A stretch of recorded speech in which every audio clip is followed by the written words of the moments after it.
పోరాట యాత్ర చేసేద్దాం, ఎవరు ఏది పడితే తిందాం అంతే, సత్రాల్లో పడుకుందాం, లేదు రోడ్డు మీద పడుకుందాం, ఇంత పిచ్చితో వచ్చాం. ఇది ఎందుకు చెప్తున్నానంటే, మీకు ఒక రోజువారీ శ్రామికుడు 150 రూపాయలు నాకు పంపిస్తాడు.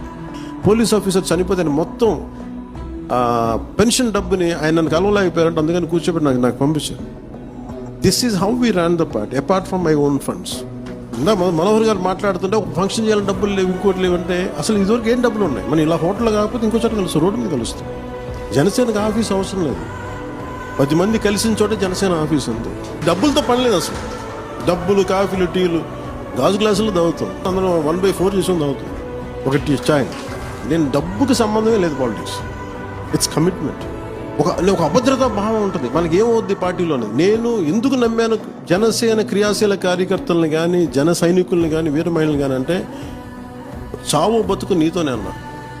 ఆ పిచ్చి జనసేనలో ఉంది కాబట్టి 100% స్ట్రైక్ రేట్ కొట్టాను. మీరున్నారని చెప్పి, వీళ్ళందరూ ఉన్నారని చెప్పి నేను పోరాటం చేయగలిగాను.